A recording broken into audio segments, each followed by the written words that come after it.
सम्माननीय सभामुख महोदय, सभामुख महोदयको अनुमतिले सबैभन्दा पहिले हाम्रो दल नेकपा एमाले र स्वयं मेरो आफ्नो तर्फबाट प्रतिनिधि सभाका सबै मान्य सदस्यज्यूहरूलाई हार्दिक अभिवादन व्यक्त गर्न चाहन्छु र प्रस्तुत प्रस्तावमाथि आफ्ना केही भनाइहरू राख्ने अनुमति चाहन्छु। सभामुख महोदय, भनिन्छ इतिहास दुईचोटि दोहोरिन्छ, पहिले दुखान्तको रूपमा र दोस्रो चोटि विद्रूप भएर अर्थात् प्रहसनको रूपमा। आज कता कता मलाई त्यो इतिहासको एउटा स्मरण भइरहेको छ। आज प्रधानमन्त्रीको रूपमा भर्खर विश्वासको मत मागेर यहाँबाट आफ्नो सिटमा फर्किनुभएका सम्माननीय शेरबहादुर देउवा गृहमन्त्री हुनुहुन्थ्यो 2048 साल पछि बनेको नेपाली कांग्रेसको सरकारमा। 2051 सालमा प्रधानमन्त्री गिरिजाप्रसाद कोइरालाले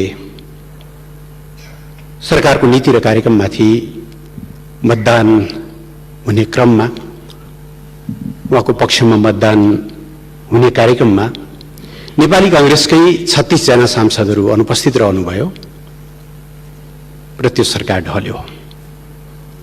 नेपालको संसदीय इतिहासमा दलभित्रको असहयोग या दलीय विभाजनले निम्त्याएको पहिलो घटनाको साक्षी सम्माननीय शेरबहादुर आफै हुनुहुन्छ।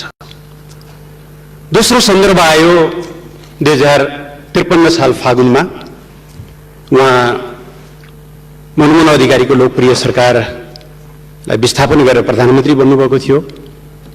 उहाँले आज जस्तै गरिकन विश्वासको मत माग्नुभएको थियो, तर उहाँकै दलका दुईजना मान्यज्यूहरू माननीय चक्रबहादुर शाही र दीपक जंसा अनुपस्थित भएपछि त्यो सरकार ढल्यो।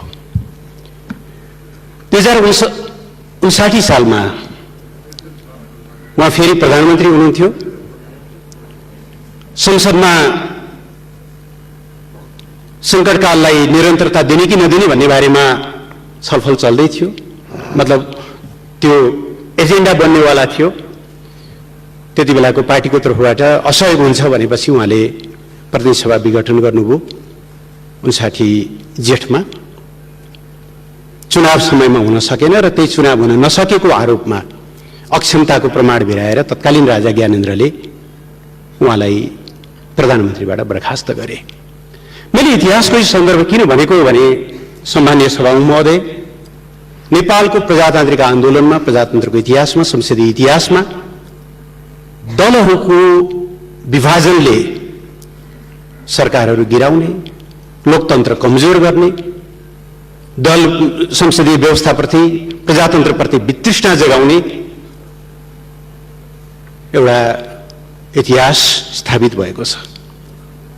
मैले प्रहसन किन भनेको, विद्रूप स्थिति किन भनेको भने, तीन चोटि दलीय विभाजनको शिकार बनेर पहिला गृहमन्त्रीको रूपमा, पछाडि दुईचोटि प्रधानमन्त्रीको रूपमा बाहिरिनु भएका माननीय शेरबहादुर देउवा, सम्माननीय शेरबहादुर देउवा आज 76.5 को एउटा अपव्याख्या, जसले 32 वर्ष अगाडि हामीले समाप्त पारेको निर्दलीय व्यवस्थालाई जसकेलाबाट छिराउने काम गरेको छ, त्यसैको सहारा लिएर प्रधानमन्त्री बन्दै हुनुहुन्छ। मैले यो बेला शुभकामना दिन, समर्थन गर्न कसरी गर्ने होला, एउटा बडो अप्ठ्यारो स्थिति सिर्जना भएको छ। सम्माननीय सभामुख महोदय, मैले यो विषय आज नेकपा एमाले सरकारबाट बाहिरिनु पर्यो, प्रतिपक्षमा बस्नु पर्यो भनेर भनिरहेको छैन। सभामुख महोदय, नेपाल कम्युनिस्ट पार्टीको स्थापना 2006 सालमा भएको थियो। अहिले हामी 72 वर्ष हाम्रो पार्टीले आफ्नो इतिहास पूरा गरेको छ र यो 72 वर्षमध्ये 36 वर्ष त हामी प्रतिबन्धित भूमिगत बन्देज भएको अवस्थाबाट गुज्रिँदै आएका छौँ र यो पनि यो संसदमा म रेकर्ड गराउन चाहन्छु। 2006 सालमा जन्मेको पार्टीलाई 7 सालको क्रान्ति लगत्तै नेपाली कांग्रेस समेत सम्मिलित सरकारले प्रतिबन्ध लगाएको थियो। हामी 5 वर्षसम्म प्रतिबन्धित अवस्थामा काम गरेका थियौँ। पञ्चायतको राजाको त कुरै गर्नु परेन। त्यस कारणले प्रतिबन्धित हुनु, विपक्षमा रहनु हाम्रा लागि सामान्य विषय हो। सभा महोदय, बहुदल आएपछिका 30-32 वर्षमा पनि अधिकांश समय हामी प्रतिपक्षमा छौँ र त्यो प्रतिपक्षमा रहँदा हामीले के कति भएका छौँ मैले त्यतातिर जान चाहन्न। प्रश्न को सत्तामा गयो को सत्तामा गएन भन्ने कुरा होइन।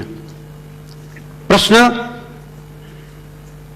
गेम फेयर भयो कि भएन भन्ने हो, प्ले फेयर भयो कि भएन भन्ने हो। र आज हामीलाई सरकारबाट बाहिरिएको कुरामा होइन, प्रणाली भत्किँदै गरेको सन्दर्भमा छ। प्रधानमन्त्रीबाट हट्नु पर्यो भन्ने पनि चिन्ता होइन सभा महोदय। लोकप्रिय प्रधानमन्त्री मनमोहन अधिकारी जम्मा 9 महिना उहाँले काम गर्नुभयो, आज पनि नेपाली जनताको जिब्रोमा हुनुहुन्छ, मनमनमा हुनुहुन्छ, मुटुमा हुनुहुन्छ। बर्दियामा बाढी आएको बेलामा बाढीको निरीक्षण गरेर फर्किने क्रममा हेलिकप्टर दुर्घटनाबाट 6000 फिट माथिबाट तल झर्नुभयो, घाइते हुनुहुन्थ्यो। अविश्वासको प्रस्तावमा उठाइएका मेरो बारेमा लागेका आरोपहरूको जवाफ मैले सदनमा उपस्थित भएर दिन्छु भन्दा केही दिन पनि नकुरिकन उहाँलाई टिचिङ हस्पिटलबाट जवाफ दिन बाध्य बनाएर सरकारबाट हटाइएको पनि हामीलाई सम्झना छ। हामी सर्लक्क हटेका हौँ, हामी कमब्याक गर्यौँ। फेरि याद रहोस्, हामीले कमब्याक गर्यौँ 2054 सालको स्थानीय तहको निर्वाचनमा शानदार झण्डै 2/3 सहित। अस्ति धेरै लामो समय भएको छैन, 73 साल साउनमा 9 गते होला सम्भवतः सम्मानीय प्रधानमन्त्री केपी शर्मा ओलीलाई यस्तै गरी दोष यति थियो उहाँले नाकाबन्दीको सामना गर्नुभयो, दोष यति थियो उहाँले चीनसँग पारमाणु सन्धि गर्नुभयो, दोष यति थियो क्रान्ति पुरा भइसकेपछि अब विकासका समृद्धिका सपना देख्नुपर्छ भनेर उहाँले सपना देखाउन थाल्नुभयो। 9 महिनाको बिचमा उहाँलाई हटाइयो, हामी सर्लक्क हट्यौँ, कमब्याक गरेको कुरा सदनलाई जानकारी नै छ। त्यसकारणले प्रश्न हामी सरकारबाट हट्दैछौँ, प्रधानमन्त्रीबाट हट्दैछौँ भन्ने कुरा बिल्कुलै होइन। तर यसका लागि हामीले आज कुन विधि अवलम्बन गर्दैछौँ?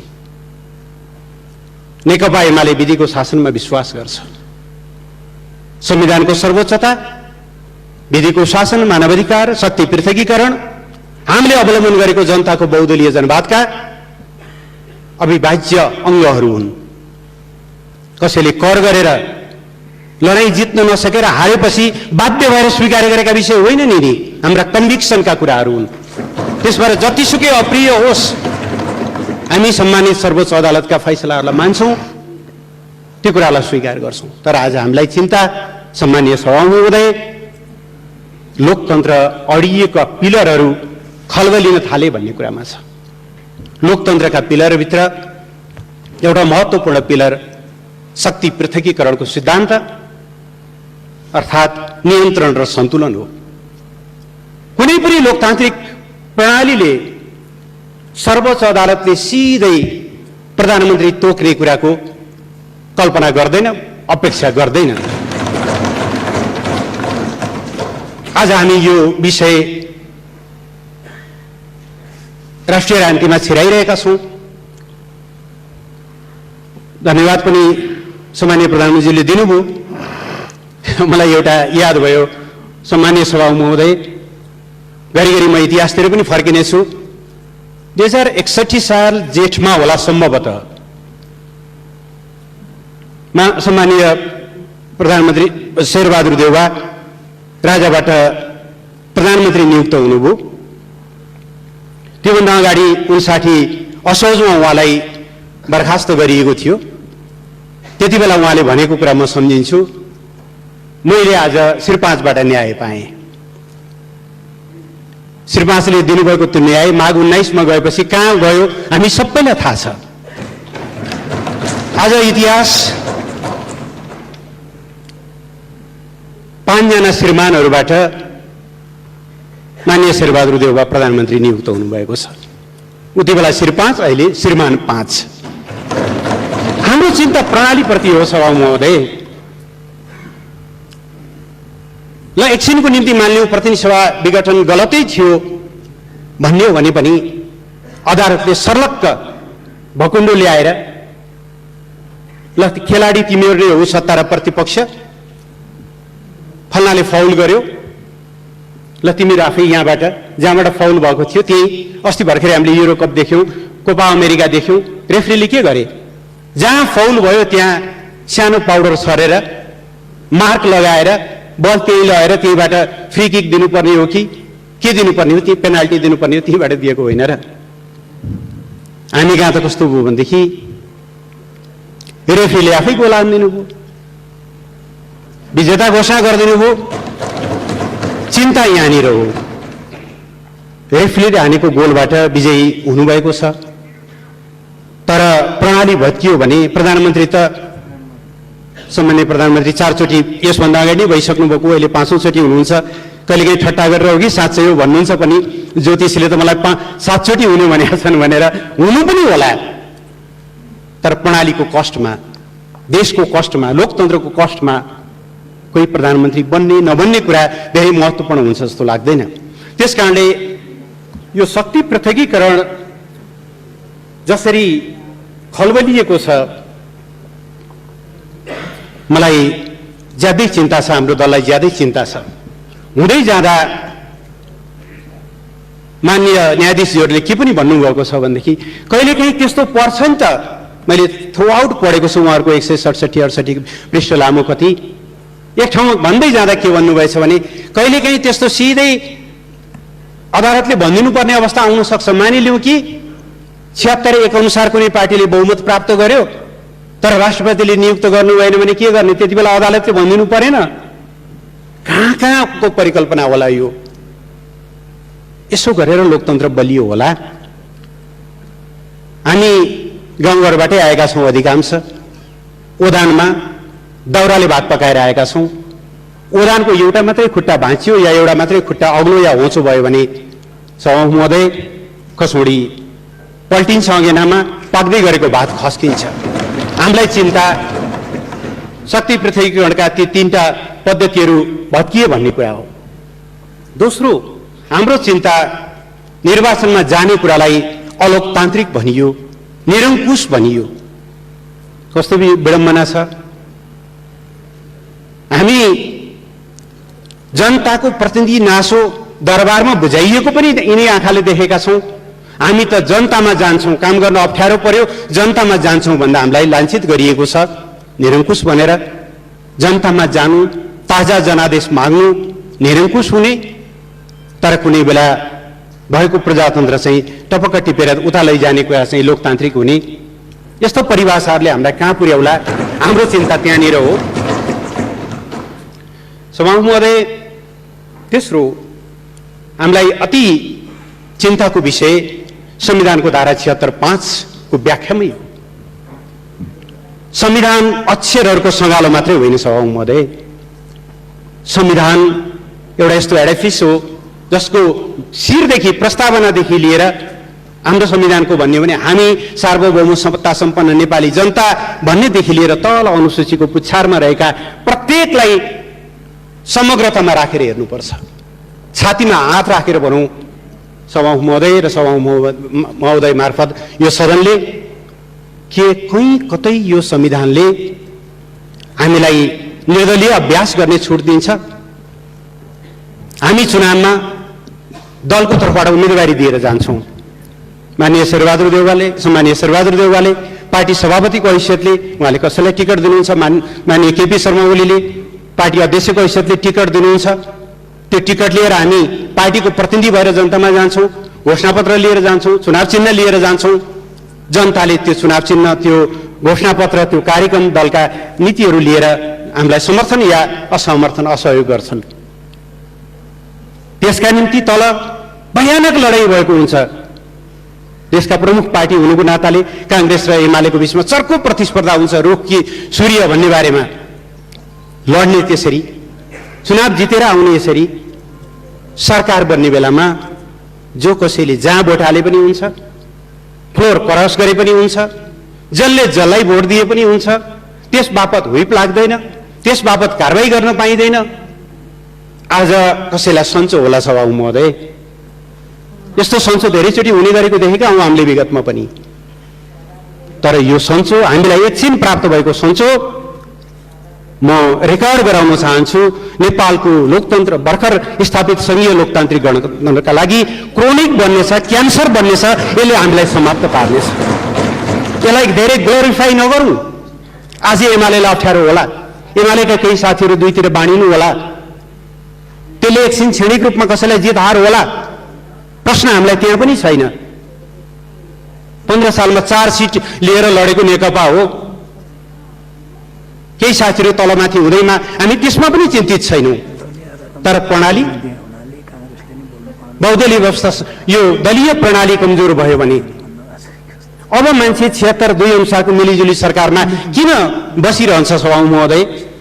त्यहाँ त दलको हिप मान्नुपर्छ। त्यसलाई विश्वासको मत नदिकन स्किप गरेर 5 मा जान पाइयो भने मन लागेको ठाउँमा भोट हाल्न पाइयो, हुइप लाग्ने भएन। हाम्रो संविधानले यस्तो परिकल्पना गर्छ र? तर अजीब व्याख्या भयो संविधानको। यसप्रति हामी एकदमै चिन्तित छौँ। महाभियोगमा पनि सांसदहरू स्वतन्त्र हुन पाउँछन्।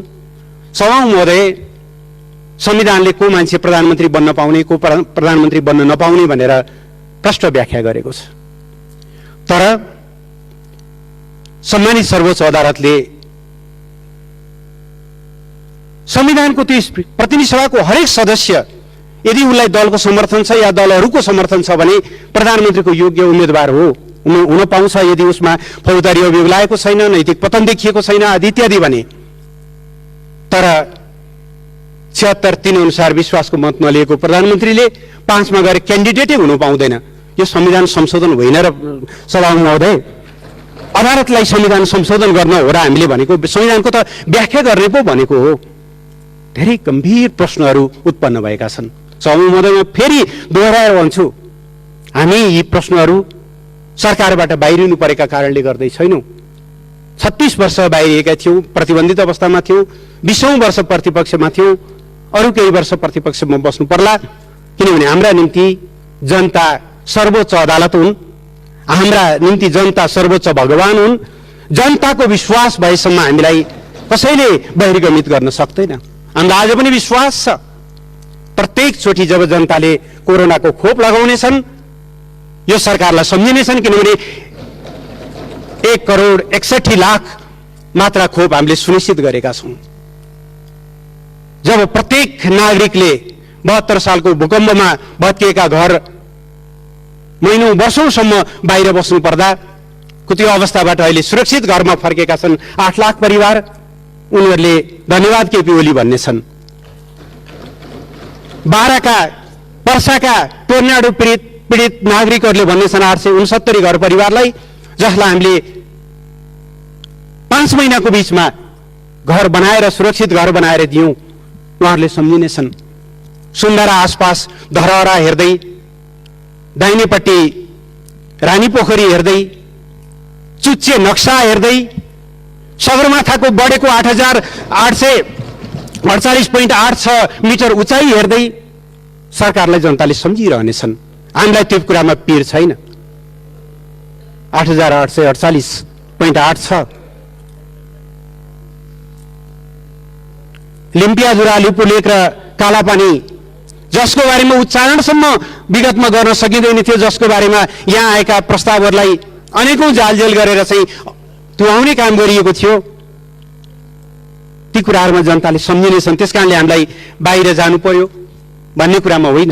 हामीले बनाएका 50 भन्दा बढी नयाँ कानूनहरू जसले संविधानलाई पूर्ण रूपले फङ्सनल बनाएको छ, संहितालाई कार्यान्वयन गर्नका निम्ति हामीले गरेका कामहरू जसले आज 761 सरकारहरू फङ्सनल छन्। अल्पविकसित अवस्थाको कलङ्कको टीका मेटाएर हामी विकासशील देशमा स्तरोन्नत हुने चरणमा पुगेका छौँ। त्यो विषयमा जनताले सम्झिरहनेछन्। सीके राउत, जसले कुनै बेला पृथकतावादी अभियान, छुट्टै झण्डा, छुट्टै राज्य, छुट्टै राष्ट्रगान सहित आउँथे, आज शान्तिपूर्ण मूल प्रवाहमा आएका छन्। नेपाली जनताले त्यो अखण्डतामा सम्झिनेछन्। संविधान जारी भएर पनि हिंसा रोकिएन। नेकपा विप्लव समूह हिंसाकै बाटोमा थियो, उहाँहरू अहिले शान्तिपूर्ण बाटोमा फर्किनु भएको छ।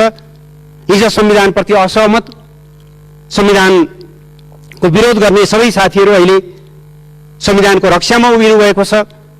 सरकारले गरेको यो राष्ट्रिय सहमतिको विषयमा मान्छेहरूले सम्झिनेछन्। मेलम्चीको धारा प्रत्येकचोटि खोल्दा काठमाडौँवासीले सम्झिनेछन्। लोड सेडिङ अन्त्य भएर तामाकसीको बिजुली बाल्दा प्रत्येकचोटि जनताले सम्झिनेछन्। उत्तरतिर खोलिएका नाकाहरू जसले अब नेपाल कहिल्यै पनि नाकाबन्दीमा पर्ने छैन, पारवन सन्धि र त्यसको प्रोटोकल, त्यसमा सम्झिनेछन्। गाउँ गाउँमा पुगेका हस्पिटलहरू, स्वास्थ्य बिमाहरू, श्रमिकहरूको हिजो अस्ति 1 गतेदेखि तलब बढेको छ। हुन त जस लिने होड छ, यही सरकार आएर बढाइदियो 1,500 मासिक पारिश्रमिक भनिदिए पनि हामीलाई केही फरक पर्दैन, किनभने हामीलाई जस लिने होड छैन। हामीलाई त श्रमिकहरूको खल्तीमा अलिकति भए पनि बढी पैसा परोस् भन्ने हो। श्रमिकहरूले त्यहाँनिर सम्झिनेछन्। यिनी कुराहरू हुन् सभामुख महोदय। त्यसकारणले मैले आज यो सम्मानित सदन सामु बिहेर मुलुकको प्रणाली जुन दिशातिर जाँदैछ, गिरिजाप्रसाद कोइरालाले, स्वर्गीय गिरिजाप्रसाद कोइरालाले भन्नुहुन्थ्यो, एउटै पुस्ताले 3 चोटिसम्म प्रजातन्त्रको लागि लड्यो, अब आउने पुस्ताले लड्नु पर्दैन। तर यही ढङ्गले प्रणाली भत्काउँदै गयौँ, कसैलाई प्रधानमन्त्री बन्न, कसैलाई प्रधानमन्त्रीबाट हटाउन, यही ढङ्गका हतियारहरूको हामीले सहारा लिँदै गयौँ। यिनै सिद्धान्तहरू स्थापित हुँदै गयो भने प्रणाली के होला, अलिकति हाम्रो चिन्ता त्यहाँनिर छ। त्यसकारणले यसको बारेमा हामी निरन्तर खबरदारी गरिरहनेछौँ। राष्ट्रको हितमा हाम्रो दल अटल पहरेदार बनेर रहनेछ। राष्ट्रियताका प्रश्नमा हामी 24 घण्टा चनाखो आँखा राखेर झिमिक्क नगरिकन निहालिरहनेछौँ भइरहेका गतिविधिहरूको बारेमा। देश र जनताको हितमा, लोकतन्त्र र संविधानको रक्षाका खातिर हामी रचनात्मक प्रतिपक्ष बस्नेको रूपमा रहनेछौँ। सभामुख महोदय, यस्तो रचनात्मक प्रतिपक्ष होइन जसले, मलाई फागुन 23 गते साँझ यस्तै बेलाको सम्झना आइरहेछ सभामुख महोदय। त्यति बेलाको सरकारले एसिड पीडितहरूमाथि भएको त्यो बर्बर अत्याचारलाई अन्त्य गर्नको लागि पीडकहरूलाई कानुनी दायरामा ल्याउन अध्यादेश ल्याएको थियो, तर त्यो अध्यादेश यहाँ पेश हुन पाएन। हामीले खोप लगाउन सुरु गरिसकेका थियौँ इमर्जेन्सी अथराइजेसन मार्फत। अध्यादेश नलाइकन, खोप सम्बन्धी ऐनमा संशोधन नगरिकन त्यो भ्यालिड हुँदैन थियो, वैध हुँदैन थियो। त्यो हामीले प्रस्तुत गर्न पाएनौँ। सत्यनिष्ठ मेलमिलाप आयोग, बेपत्ता व्यक्ति छानबिन सम्बन्धी आयोगका म्यादहरू सकिन लागेका थिए, ती अध्यादेशहरू प्रस्तुत हुनु पाएनन्। हामीले एउटा बडो दारुण दृश्य देखेर त्यस दिन फर्किनु पर्यो। हामी त्यस्तो प्रतिपक्ष होइन सभामुख महोदय। अहिले देख्नुभयो नि प्रतिपक्ष कस्तो हुनुपर्छ भन्ने कुरा। सरकारले ल्याएका हरेक कुराको विरोध गर्नुपर्छ भन्ने भएको भए विरोध गर्ने विषयहरू थियो होलान्, तर हामीले गर्दैनौँ। मेरिट बेसमा, इस्यु बेसमा जहाँनिर विरोध गर्नुपर्छ नेकपा एमाले सशक्त ढङ्गले विरोध गर्नेछ। जहाँनिर विरोध गर्नु पर्दैन त्यहाँनिर विरोध गर्दैन। हामीलाई विरोध कुनै फेसन, कुनै रहर होइन। हामी त्यो ढङ्गले जाने छैनौँ। हाम्रो एउटै आग्रह छ। म धन्यवाद भन्न चाहन्छु सम्माननीय प्रधानमन्त्रीज्यूलाई कि उहाँले अघिल्लो सरकारले थालेका राम्रा कामहरूले निरन्तरता पाउनेछन् भन्नुभयो। त्यसले निरन्तरता पाउने कुरामा यहाँले प्रतिपक्ष सकारात्मक रहेको पाउनुहुनेछ। तर कुनै बहानामा तिनीहरूलाई उल्ट्याउन खोजियो भने फेरि प्रतिपक्षको भूमिकामा हामी सशक्त ढङ्गले नै प्रस्तुत हुनेछौँ। सम्मानीय सभामुख महोदयले देशको स्थितिको निम्ति, देशको अहिलेको अवस्थाको निम्ति सहकार्य, सहमति, समझदारीको कुरा गर्नुभयो। राम्रो कुरा हो। हामी चाहन्छौँ त्यस्ता संस्थाहरू, त्यस्ता आसनहरू, त्यस्ता गरिमामय पदहरू सबैका साझा बन्न सकुन्। त्यो भूमिका व्यवहारमा सबैतिरबाट प्रकट हुन सकोस्। यिनै कुराहरू राख्दै सम्मानीय सभामुख महोदय, नटसेलमा म यही भन्न चाहन्छु, जुन बाटोबाट, जुन विधिबाट सरकार परिवर्तन भयो, त्यो विधि, त्यो बाटो मुलुकको लोकतन्त्रका निम्ति दूरगामी नकारात्मक प्रभाव पर्ने बाटोबाट आएको हुनाले यसचोटि सम्माननीय प्रधानमन्त्री शेरबहादुर देउवालाई नेकपा एमाले समर्थन गर्न नसक्ने, विश्वासको मत दिन नसक्ने, हामी प्रतिपक्षमा रहने र प्रतिपक्षमा रहेर जनताको भूमिका तदनुरूप निर्वाह गर्ने जानकारी गराउँदै म आफ्नो भनाइलाई टुङ्ग्याउन चाहन्छु। धन्यवाद, नमस्कार।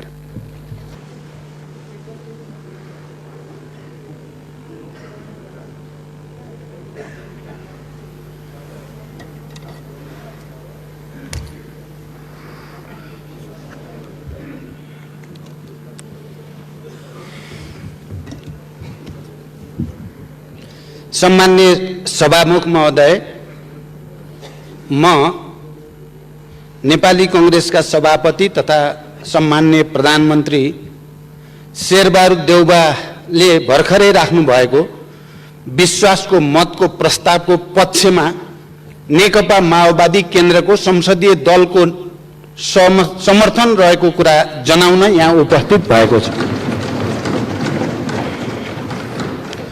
समर्थनमा केही कुरा भन्नुभन्दा अगाडि अहिले पनि देश कोरोना महामारीबाट ग्रस्त छ।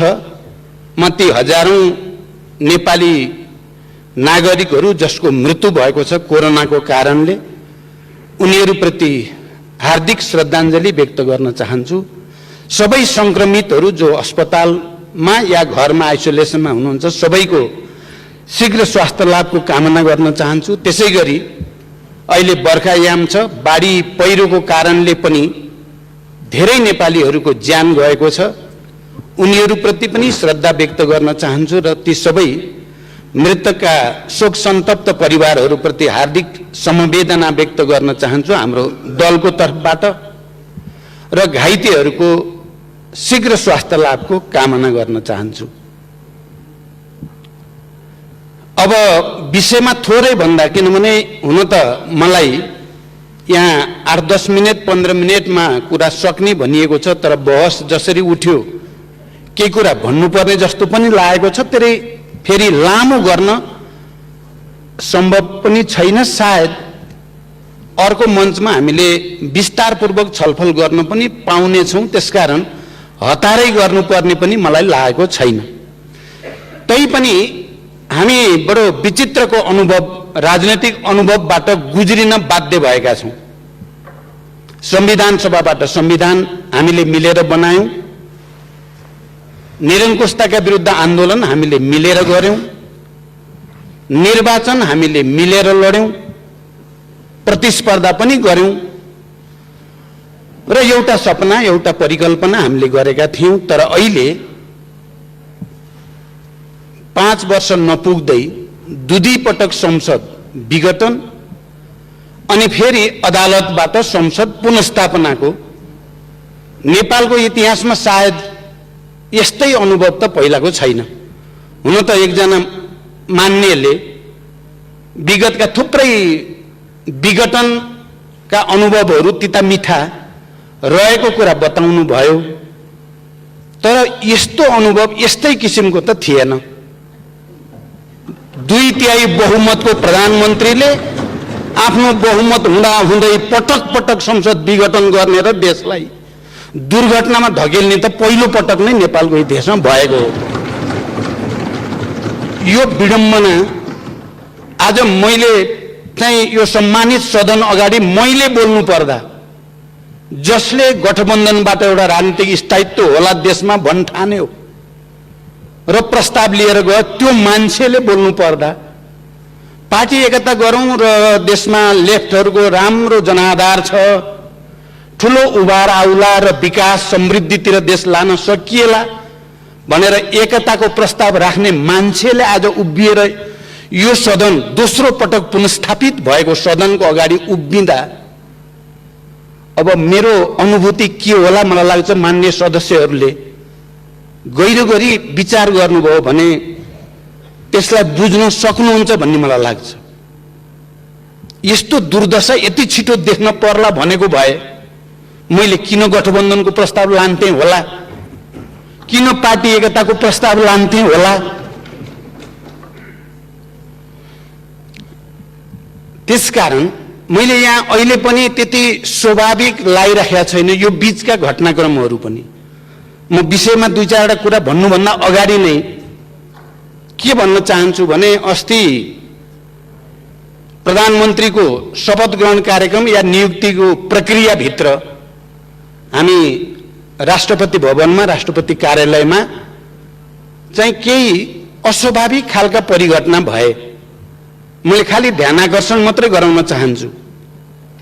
त्यहाँ प्रधानमन्त्री नियुक्तिको सन्दर्भमा प्रयोग भएको भाषा जो थियो संविधानको मर्म र भावना विपरीत थियो र शपथ ग्रहण नै रोकिएको थियो। त्यो आफैमा यस्तो खालको पटक पटक हुने कुरा थिएन। त्यो भन्दा पनि हरेक पटक हामी शान्ति प्रक्रियामा आएपछि पनि आउने प्रधानमन्त्री र जाने प्रधानमन्त्री साइड बाई साइड कुर्सीमा बस्ने, त्यो कांग्रेसको होस् कि कम्युनिस्टको होस्, त्यो एमालेको होस् कि माओवादीको होस्, त्यो अर्को कसैको किन नहोस्, हुन्थ्यो र शपथ ग्रहण पछि कुर्सी साटिन्थ्यो। तर अहिले सम्माननीय शेरबहादुर देउवाजीका सन्दर्भमा त्यो दृश्य देखिएन। निवर्तमान प्रधानमन्त्री त्यहाँ उपस्थित हुन आवश्यक ठान्नु भएन। हेर्दा त सानो टेक्निकल कुरा भन्न पनि सकिन्छ, तर यो को भित्र लोकतान्त्रिक संस्कार छ, भिन्न मतलाई स्वीकार्न सक्ने आँट कोमा छ, भिन्न परिस्थितिको सामना गर्ने आँट कोसँग छ छैन भन्नेसँग सम्बन्धित एउटा गम्भीर नैतिकताको प्रश्न, संस्कारको प्रश्न, लोकतन्त्रसँग जोडिएको प्रश्न भन्ने म ठान्छु। मैले पटक पटक यहाँ आएपछि हाम्रो प्रमुख सचेतकलाई सोधे, निवर्तमान प्रधानमन्त्री केपीजी आउनुहुन्छ नि, उहाँले बोल्नुहुन्छ नि भनेर सोधे। 3 चोटि सोधे मैले आज। मलाई प्रमुख सचेतकले भन्नुभयो आउनुहुन्छ, उहाँले नै बोल्नुहुन्छ भन्नुभयो। मैले सामान्य रूपमा के सोचेको थिएँ, आज पुनस्थापित यो पहिलो संसदको बैठकमा पूर्व प्रधानमन्त्रीको हैसियतले पनि, प्रतिपक्ष दलको नेताको हैसियतले पनि, यो सदनले पनि केपीजीको मुखबाट नै आफ्ना कुरा सुन्न चाहेको थियो र देशले पनि आजको दिन सदनको रोस्टमबाट निवर्तमान प्रधानमन्त्रीले के चाहिँ भन्नु होला भन्ने सुन्न चाहेको थियो। त्यो पनि भएन। अब उहाँ अरू बिमारी भएर केही हो कि मलाई त्यो त थाहा छैन, तर मलाई उहाँले नै बोल्नुहुन्छ भनिएको थियो। यो पनि मलाई अलिकति अस्वाभाविक जस्तो चाहिँ महसुस भएको छ। यो लोकतान्त्रिक संस्कार हो कि अलोकतान्त्रिक हो भन्ने कुरामा पनि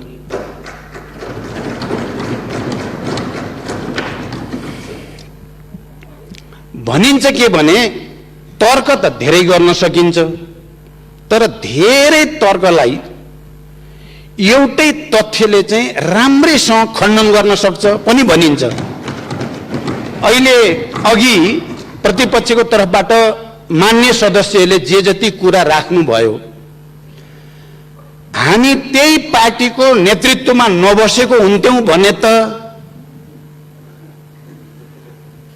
हामी केपीजीको अहंकार र दम्भको अत्याचारको जाँतोमा नपिसिएका हुन्थ्यौं भने त उहाँले भनेको चाहिँ अलिअलि हो कि भन्न पनि सकिन्थ्यो।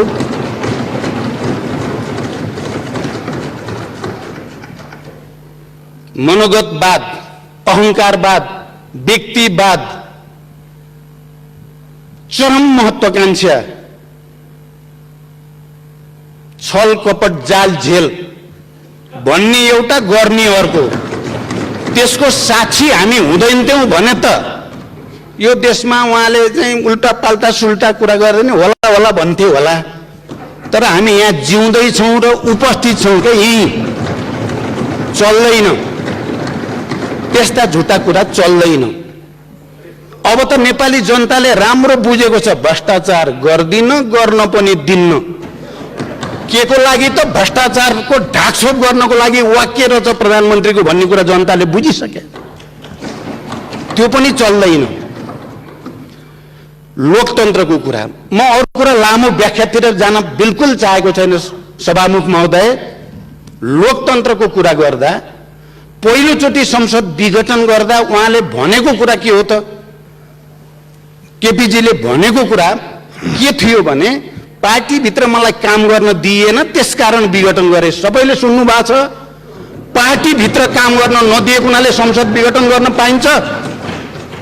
तपाईँ हामी सबैले स्वीकारेको कुरा के हो भने प्रतिनिधि सभा अथवा यो संसद भनेको जनताको सार्वभौम अधिकारको उपभोग गर्ने सर्वोच्च संस्था हो। पार्टीभित्र विवाद मिलाउन नसकेको कारणले संसदलाई भिक्टिम गर्न पाइन्छ? कुन चाहिँ लोकतन्त्र हो यो?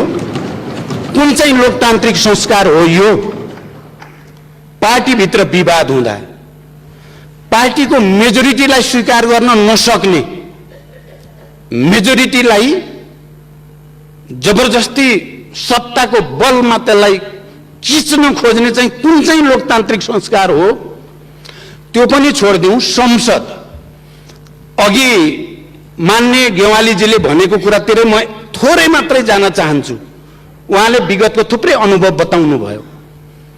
पहिलो कुरा त यो संविधान 46 साल पछिका बनेका तमाम सरकारहरू भएको प्रतिनिधि सभाको विघटन र मध्यावधिको प्रक्रिया भन्दा बिल्कुल फरक चिज हो भन्ने कुरा स्मरण गर्न म सबैलाई अनुरोध गर्न चाहन्छु। यो शान्ति सम्झौता पछिको ठूलो ऐतिहासिक राजनीतिक परिवर्तन पछिको संघीय लोकतान्त्रिक गणतन्त्र अन्तर्गतको, राजतन्त्र अन्तर्गतको होइन। त्यो संविधान हो भन्ने कुरा किन बिर्सिन खोजिँदैछ? पहिलाका तिता मिठा अनुभवहरू, राजतन्त्र कालका राजा महाराजाहरूले गरेका, उनीहरूले गरेका प्रधानमन्त्रीका नियुक्ति आदि इत्यादि सबैसँग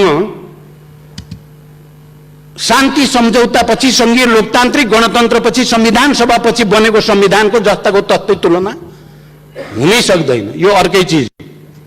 म त्यतापट्टि पनि लामो व्याख्या गर्न चाहन्न। म के भन्न चाहन्छु भने माओवादी पार्टी र 7 राजनीतिक दल जसको नेतृत्व गिरिजाप्रसाद कोइरालाले गर्नुभएको थियो, बीचमा शान्ति सम्झौता भएर एउटा नयाँ पोलिटिकल कोर्स यो देशमा अगाडि बढ्यो र त्यो नयाँ राजनैतिक कोर्स अन्तर्गत संविधान सभा र संघीय लोकतान्त्रिक गणतन्त्र भएको हो। र विगतका अरू त भइहाले। 46 सालको ऐतिहासिक जनआन्दोलन पछिका सरकार बन्ने र भत्किने अनुभवहरूको शिक्षा लिएर नै सचेत रूपले तपाईँ हामी सबै होइन, अहिले जो साथीहरू बडो चिन्ता लाग्यो भन्नुभयो, ती चिन्ता गर्ने साथी पनि संविधान सभामा हुनुहुन्थ्यो होइन र? तपाईहरू पनि संविधान बनाउनेमा सहभागी होइन र? 76 को धारा 76 को उपधारा 5 अब फेरि पटक पटक प्रधानमन्त्रीलाई सनक छुट्यो भने, इच्छा जाग्यो भने या अप्ठ्यारो पर्यो भने खुरुक्क संसद विघटन गर्ने यो प्रावधान चाहिँ राख्न हुँदैन भनेर कयौं दिन बहस गरेर राखिएको 76(5) होइन। अनि तपाईलाई यो 76(5) ले बडो त्यत्रो चिन्ता लागेको छ भने मान्य सदस्यहरूलाई म भन्न चाहन्छु, प्रतिपक्षी दलमा रहनुभएकालाई तपाईको इमानदारीता के हुन्थ्यो, तपाईको लोकतान्त्रिक संस्कार के हुन्थ्यो भने संविधान संशोधन गरौं। यो 76 को उपधारा 5 ले लोकतन्त्रलाई क्षति पुग्ने भयो भनेर तपाईले कहिल्यै भन्नुभयो?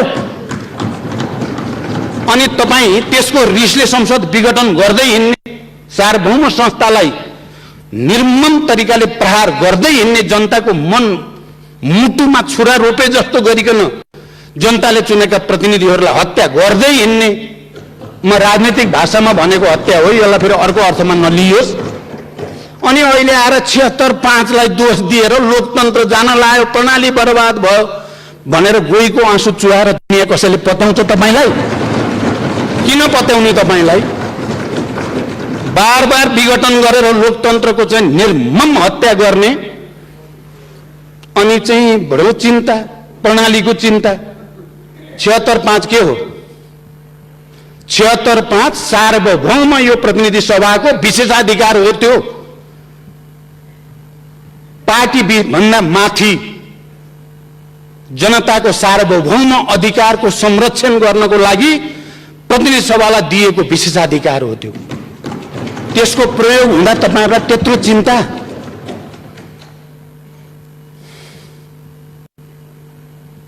76-5 हामी सबैले बनाएको हो। त्यसमा कसैको मतभेद थियो? जो साथीहरुको मतभेद थियो ती मतभेद हुने साथीहरुको त अरु थुप्रै विषयमा थियो, तर जसले हामी संविधान लेख्यौं हाम्रो सर्वसम्मत थियो। 76-5 मा कुनै पनि दलको सांसदले बहुमत सिद्ध गरेर आधार प्रस्तुत गर्यो भने राष्ट्रपतिले उसलाई प्रधानमन्त्री नियुक्त गर्नेछन्। एकदम स्पष्ट कुरा त्यही हो। दल भन्दा बाहिर भनेको छैन। कतिपयले तर्क गरे 2 अनुसार पनि भनेको छ नि 5 मा भन्ने तर्क पनि कतिपयले गर्ने गरेको पाइन्छ। 2 अनुसार भनेको हामीले त्यति बेला संविधान बनाउने बेलामा पनि बुझेको, आज पनि त्यसको व्याख्या भएको कुरा के हो भने यो प्रतिनिधि सभा भन्दा बाहिरको मान्छे आएर प्रधानमन्त्री बन्न नपाओस् भनेर त्यसलाई रोक्न खोजेको सम्पूर्ण अधिकार यहाँ प्रतिनिधि सभामा राख्न खोजेको। म मान्य सदस्यहरूको ध्यान त्यतापट्टि आकर्षित गर्न चाहन्छु। अहिले सम्माननीय प्रधानमन्त्री शेरबहादुर देउवा नेपाली कांग्रेसको सभापति हो र यो सदनका कुनै पनि मान्य सदस्यले उहाँलाई भोट हाल्ने अधिकार, मत दिने अधिकार दिएको हो। 5 ले दिएको हो। दिएको मात्रै होइन, तपाई हामी सबैलाई थाहा छ 149 जना मान्य सदस्यहरूको हस्ताक्षर सहित राष्ट्रपतिकामा राष्ट्रपतिजीले भने अनुसार नै दाबी प्रस्तुत गरेको हो। म पनि त्यही छु राष्ट्रपतिजीसँगै। त्यति बेला हामीले भनेका थियौं संविधान त राष्ट्रपतिजी तपाईले इफ गर्ने ठाउँ पनि छैन, बट गर्ने ठाउँ पनि छैन। अब शेरबहादुरजीलाई प्रधानमन्त्री नियुक्ति गरिदिनुस्, विश्वासको मतको निम्ति सदन पठाइदिनुस्। एकदम सिधा। संविधान पनि सिधा छ, त्यसको व्याख्या पनि हामीले बुझेका छौं। त्यसकारण यहाँ ठाउँ छैन र मैले त राष्ट्रपतिजी प्रति विश्वास व्यक्त गरेको थिएँ। त्यहाँ हुने यहाँ माधव नेपालजी पनि हुनुहुन्छ, शेरबहादुरजी हुनुहुन्छ, अरु नेताहरू पनि हुनुहुन्छ। त्यसकारण तपाईले अब 149 जनाको हस्ताक्षरको शनाखत गर्न चाहनुहुन्छ, हामी तयार छौं। हामी जीवित सजीव उपस्थित हुन पनि तयार छौं। तर त्यहाँ हस्ताक्षर छ, त्यसकारण राष्ट्रपतिको जिम्मेवारी हुन्छ सदनमा पठाइदिने। ल यो अनुसार हो नियुक्ति गरेर विश्वासको मत लिन सदन पठाइदिने। अनि सार्वभौम संस्थाले विश्वासको मत दियो, उहाँ प्रधानमन्त्री कन्टिन्यू गर्नुहुन्छ, भएन उहाँ जानुहुन्छ। मैले यो कुरा भनेको थिएँ र मलाई आशा थियो उहाँले त्यही गर्नुहुन्छ, तर उहाँले त्यसो गर्नु भएन। हुँदै नभएको 153 भएर प्रधानमन्त्री बेला केपीजीले 3 जनाको हस्ताक्षर रहेछ। लास्ट टाइम 3 जनाको पो रहेछ हस्ताक्षर त, अरूको त लगेर 153 दाबी गर्नेलाई पनि उस्तै 149 जनाको चाहिँ हस्ताक्षर लिएर बकाइदा नेताहरू पूर्व प्रधानमन्त्रीहरूको लाइन गएका छौं हामी, त्यसलाई पनि उस्तै। यो पो हो लोकतन्त्र प्रतिको उपहास। यति सोझो कुरालाई बुझ्न यति गाह्रो किन भइरहेको छ हामीलाई?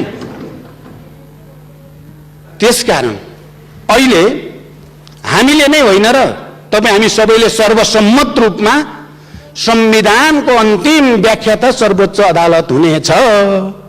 लेख्ने हामी होइन, सही गर्ने हामी होइन, सर्वोच्चले गर्यो। पहिलो संसद विघटन हुँदा पनि हामीले जनताको आवाज पनि सुन्यौं। बुद्धिजीवी, पत्रकार सबै मैले त भन्ने गरेको छु, बेस्ट ब्रेन नेपालकाहरूको सुनियो हामीले आवाज। अदालतले अन्ततः संविधानको मर्म र भावना अनुसार नै संसद पुनर्स्थापना गर्यो। पुनर्स्थापना गर्नु पो लोकतान्त्रिक भयो त यसलाई हत्या गर्नु लोकतान्त्रिक हुन्छ? अहिले पनि 76-5 मा गएर पर्यो। जालझेल त पहिल्यै भयो नि।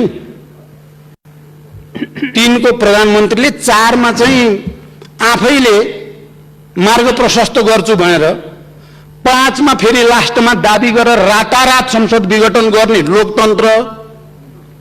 यो संविधान मिचियो।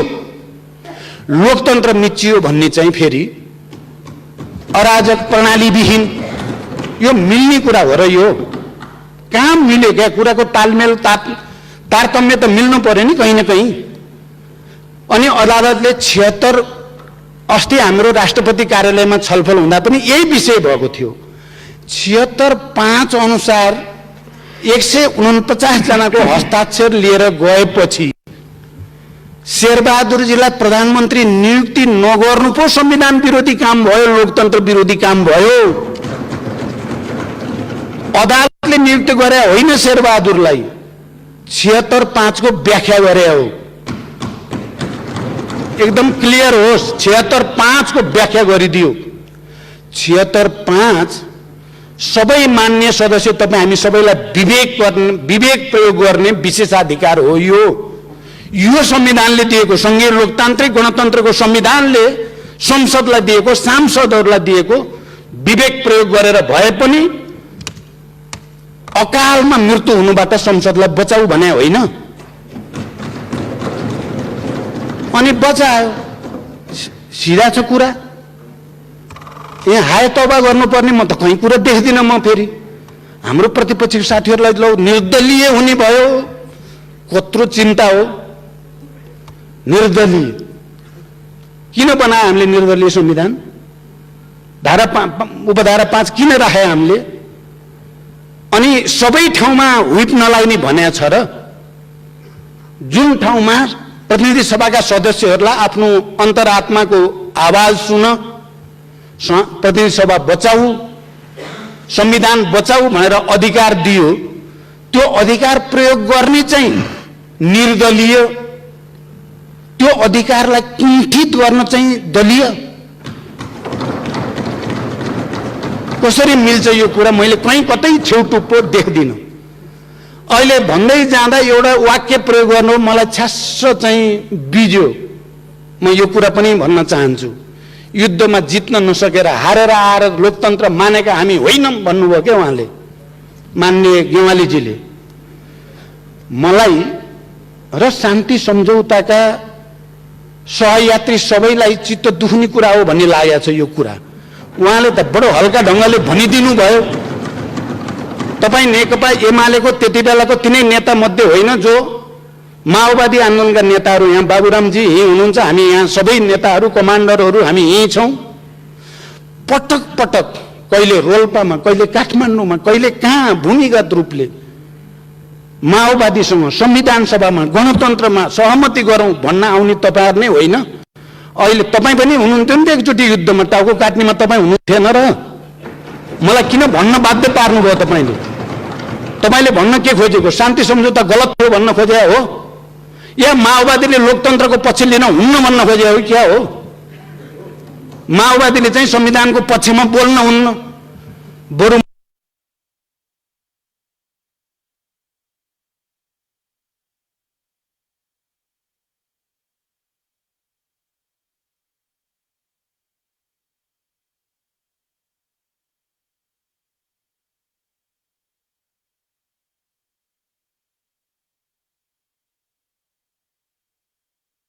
माओवादीले चाहिँ संविधानको पक्षमा बोल्न हुन्न, बरु मैले त के देख्छु नेपालको इतिहासमा यसलाई दिगो बनाउँछ त यही विचारले। पछि हतियार उठाएर शान्ति यही पनि लोकतान्त्रिकहरूलाई त विचार भएको देखेको छु मैले त।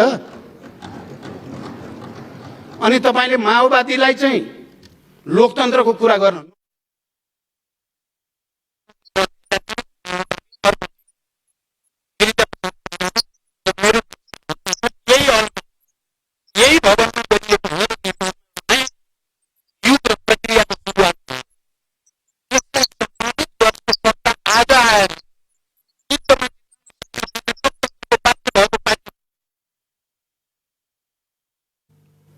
माधवजी हुनुहुन्छ यहाँ आज, उहाँ पनि बडो चिन्तित त बरु उहाँ हुनुहुन्छ माधवजी, जसले गणतन्त्रको निम्ति, संविधान सभाको निम्ति, शान्ति सम्झौताको निम्ति नेकपा एमालेको नेतृत्व गरेर भूमिका खेल्नुभयो। आज उहाँलाई पनि निकै ठुलो पीडा दिइएको छ, निकै ठुलो अपमान दिइएको छ। के त्यो चाहिँ लोकतान्त्रिक हो?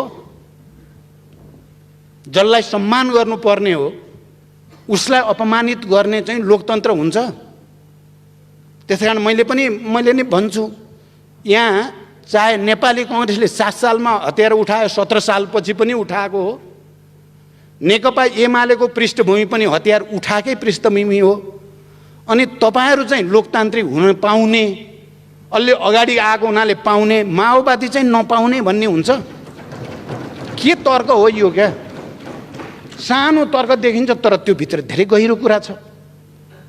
यही कारणले शान्ति प्रक्रिया टुङ्ग्याउन अरुचि देखिने कारण पनि यही हो कि त्यसकारण म अब टुङ्ग्याउनेतिर जान्छु। म यो सम्मानित सदन अगाडि नेपालको इतिहासको वास्तविकतालाई कसैले पनि बङ्ग्याउने कोसिस नगरौँ। शान्ति सम्झौता संविधान सभा र सङ्घीय लोकतान्त्रिक गणतन्त्र पछि बनेको संविधान हो यो। यसमा थुप्रै नयाँ प्रावधानहरू छन्। नेपाललाई शान्तिलाई दिगो कसरी पार्ने, लोकतन्त्रलाई अझ विकसित र परिमार्जित कसरी गर्ने, नेपाली समाजका सबै उत्पीडित वर्ग, जाति, क्षेत्र, लिङ्ग, समुदायलाई समावेशी र समानुपातिक ढङ्गले कसरी समेटेर लैजाने भन्ने तमाम मुद्दाहरू भएको इन्क्लुसिभ डेमोक्रेसीको एउटा दस्तावेज हो अहिलेको संविधान। यो कुरालाई आत्मसात गर्न छोडेर अब हामीले एकले अर्कालाई घारे हात लाउन थाल्यौँ भने हाम्रो भाग्य भविष्य के हुन्छ? चिन्ता त त्यहाँ पो छ त।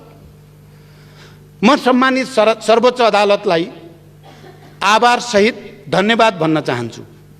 यो पटक उहाँहरूले संविधानलाई डिरेल गर्न खोज्ने, संघीयतालाई डिरेल गर्न खोज्ने पछिल्लो चरण राष्ट्रवाद, राष्ट्रियता के भयो भन्ने कुरा जनतालाई सबैलाई थाहा छ। मध्यरातमा कोसँगको वार्तापछि कहाँबाट पोलिटिक्स कता लान खोजियो भन्ने कुरा हामीले नेपाली जनताले नहेरिकन बसेको छ र?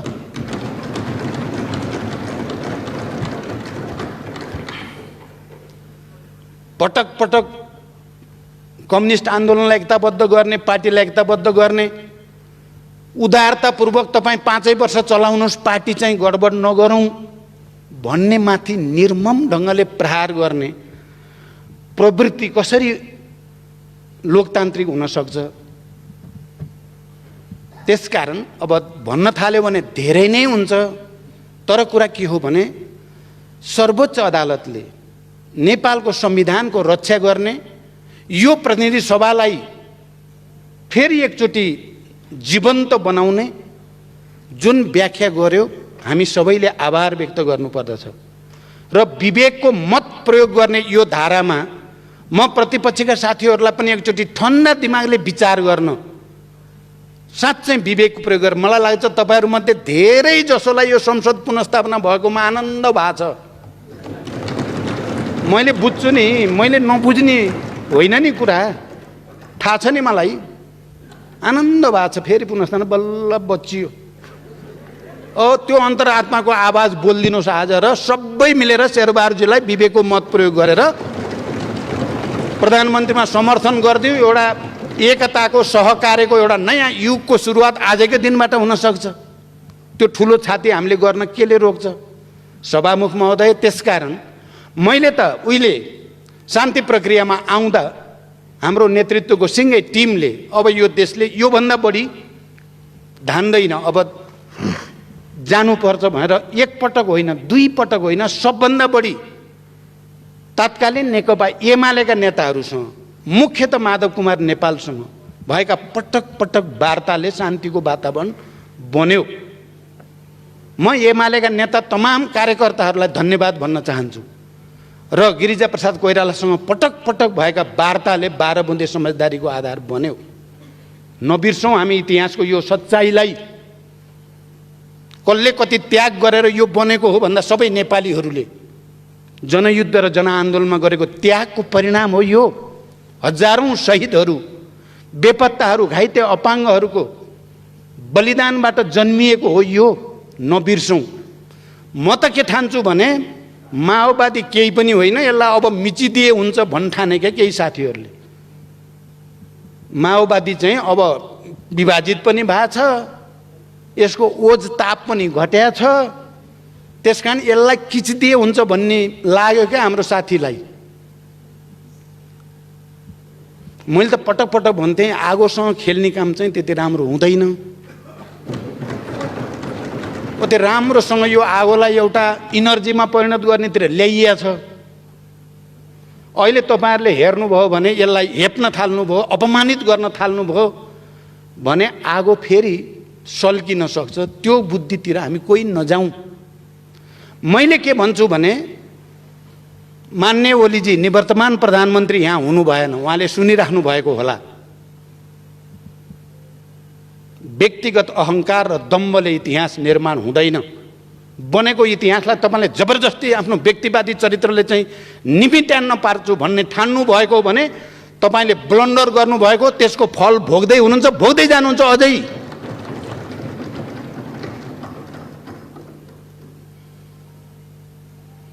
हामी अहिले नेतृत्वकर्ता नै जिउँदैछौँ, त्यति सजिलो चाहिँ चिज होइन। हामी